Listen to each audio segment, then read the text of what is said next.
Salut les amis et bienvenue sur ma chaîne. Si tu es nouveau ici, je m'appelle Simo, architecte à Paris. Et aujourd'hui, j'aimerais partager avec toi des astuces et conseils scientifiquement prouvés à améliorer ta capacité à retenir des informations et donc améliorer ta préparation pour les examens. Alors tout au long de la vidéo, je parlerai de plusieurs méthodes et j'essaierai à chaque fois d'appuyer mes arguments avec des études scientifiques faites sur des étudiants dans le domaine de la psychologie durant les 100 dernières années. Personne ne nous apprend vraiment comment étudier, nous avons juste tendance à aller avec ce qui nous paraît le plus juste.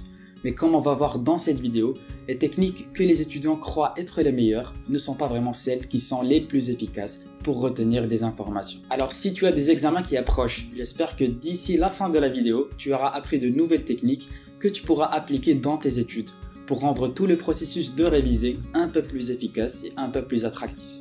Commençons alors notre vidéo. Premièrement, je vais parler des 3 techniques d'apprentissage que les étudiants utilisent le plus et qui sont prouvées scientifiquement d'être peu efficaces, notamment la relecture, le fait de stabiloter, et enfin faire des résumés et prendre des notes. Et dans la deuxième partie, je vais parler de la méthode de la révision active, qui est de loin la meilleure méthode pour mémoriser des informations. Et cela implique le fait de se tester et d'essayer d'extraire de son cerveau les informations à retenir. Et enfin, dans la troisième partie de la vidéo, je vais te donner des techniques pratiques pour intégrer la révision active dans ton processus de révision. Et comme toujours, je te mets des timestamps pour la vidéo, alors si tu veux, tu peux passer directement aux parties qui t'intéressent. Commençons alors par les 3 techniques communes que les étudiants utilisent mais qui ne sont pas très efficaces. Et la première est la relecture, qui veut dire le fait de lire plusieurs fois un contenu dans le but de le retenir. Ici sur le côté, nous avons différentes études scientifiques qui montrent que la relecture est une technique populaire chez les étudiants pour réviser leurs examens. Et la question est, est-ce que la relecture d'un contenu est une technique efficace pour réviser?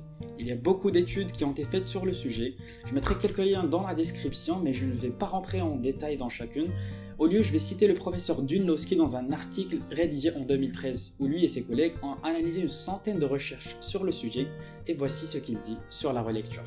Basé sur les preuves disponibles, nous évaluons la relecture comme ayant une faible utilité, même si la relecture est économique en termes de temps, mais comparée à d'autres techniques de révision, elle reste beaucoup moins efficace.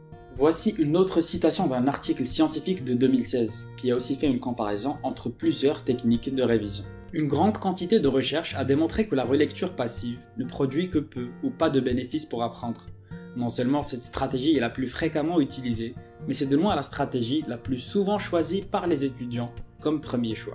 Donc l'idée est assez claire, c'est que la relecture n'est pas très efficace pour retenir des informations ou pour réviser. Passons maintenant à la deuxième technique qui est le fait de surligner ou de stabiloter. Soit on le fait nous-mêmes ou on connaît des gens qui le font.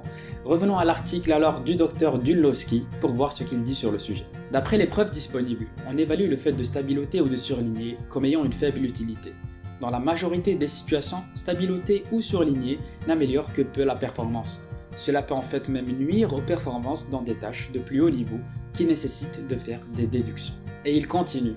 Les recherches futures doivent être orientées vers comment enseigner aux étudiants de stabiloter effectivement, vu que ceux-ci vont probablement continuer à utiliser cette technique malgré son inefficacité. Il dit alors que même si les études scientifiques montrent que c'est une technique qui n'est pas très efficace pour apprendre ou réviser, en réalité, les étudiants continueront tout de même à le faire, car ils se sentent plus en sécurité en faisant ça. Et c'est vrai qu'on aime bien stabiloter les parties intéressantes, utiliser des couleurs différentes, on se sent beaucoup plus productif. Et enfin, nous allons parler de la troisième et dernière technique, qui est le fait de faire des résumés et de prendre des notes. Et c'est une technique que j'ai utilisée probablement durant toute ma vie et que j'utilise toujours, mais que j'essaye maintenant de diminuer progressivement, car les preuves sur le sujet disent que c'est une technique peu efficace comparée à d'autres techniques que je pourrais être en train de faire. Et encore une fois, le professeur Dunlowski et ses collègues ont vu toutes les preuves, et voilà ce qu'ils disent sur le sujet. D'après les preuves scientifiques disponibles, nous évaluons le fait de résumer comme ayant une faible utilité. Ça peut être une stratégie d'apprentissage efficace pour les personnes qui sont déjà compétentes à faire des résumés. Toutefois, plusieurs apprenants, notamment des enfants, étudiants à l'école et même des universitaires, ont besoin d'un entraînement extensif, ce qui rend cette stratégie moins applicable. Ce qu'ils disent, c'est que si tu es compétent à faire des résumés et prendre des notes, ce qui peut être le cas, alors oui, cette technique peut t'aider à améliorer tes performances. Mais même si c'est le cas, cette technique reste moins efficace que d'autres pour préparer tes examens. Cela ne veut pas dire qu'il faut arrêter de prendre des notes ou de faire des résumés. Moi aussi j'aime bien le faire, avoir un bloc-notes bien présenté avec des flèches et des couleurs différentes. Mais pour être honnête, je ne voudrais pas m'appuyer uniquement sur cette technique en sachant maintenant que c'est une technique peu efficace pour apprendre et réviser. Pour résumer un peu ce qu'on a vu jusque-là, on a vu que la relecture, le fait de stabiloter ainsi que faire des résumés et prendre des notes sont des techniques peu à moyennement efficaces pour apprendre et réviser ses examens. Parlons maintenant de la solution et qui est la révision active et qui signifie le fait d'extraire des informations de ton cerveau en essayant de te rappeler de ce que tu as mémorisé. Car c'est dans cet exercice mental qu'on renforce les connexions entre les neurones et qu'on améliore notre rétention. Alors que dit la science sur le sujet? Revenons à l'article du Dr Dunlowski où lui et ses collègues ont comparé une centaine de recherches sur le sujet et voilà ce qu'ils disent sur la révision active.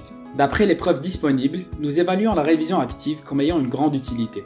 Les effets de ce test ont été démontrés à travers un éventail impressionnant de formats de tests pratiques. La révision active ne prend pas beaucoup de temps comparé à d'autres techniques et peut être implémentée avec un minimum d'entraînement. Et dans leur conclusion, si vous lisez l'article que je mettrai dans la description, ils recommandent à tout le monde d'utiliser cette technique pour se tester un peu plus s'ils ne le font pas déjà. Maintenant, on parlera de techniques pour intégrer la répétition active dans tes études. Et en gros, le principe est assez simple. Tout ce qui peut t'aider à extraire des informations de ton cerveau ou d'essayer de te rappeler des choses va être très efficace pour toi. Mais je sais que plusieurs d'entre vous bénéficient plus de stratégies concrètes et pratiques, alors voici la technique que je trouve la plus efficace personnellement. C'est une application qui s'appelle Anki et le principe est simple. Tu peux créer un ensemble de cartes pour chaque sujet ou chaque cours et les remplir avec des questions-réponses. Et quand on veut réviser, l'appli commence à nous présenter les cartes avec les questions et on essaie alors de nous rappeler de la réponse. Puis à la fin, on clique sur le bouton qui montre la réponse et on compare avec ce qu'on a retenu. Et ce qui est sympa, c'est qu'on peut aussi évaluer notre rétention comme étant facile, correcte, difficile ou encore. Et selon la réponse, l'algorithme de l'application va choisir une durée appropriée pour te montrer la carte dans le futur.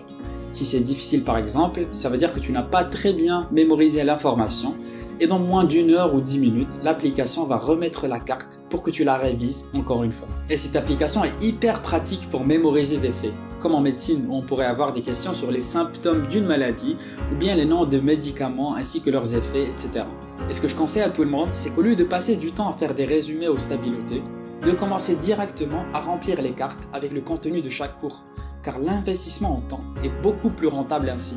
Et en ayant tes cartes avec toi, tu peux à tout moment sortir ton téléphone et commencer à réviser. Il y a aussi une autre astuce qui pourrait te faciliter tout le processus de créer des cartes. Et c'est que durant tes cours pour prendre des notes, tu utilises le système de prise de notes de Cornell. Et le principe est très simple, tu divises ton cahier en deux colonnes, un tiers à gauche et deux tiers à droite. Et dans la partie droite, tu écris ce que tu entends dans le cours ou dans le séminaire, un peu comme les notes normales. Et dans la partie à gauche, tu notes la question dans la réponse et ce qu'il y a à droite. Si par exemple le professeur dit que le téléphone a été inventé en 1876 par Alexandre Graham Bell, alors tu peux noter cette information à droite et à gauche noter la question qui a inventé le téléphone et quand.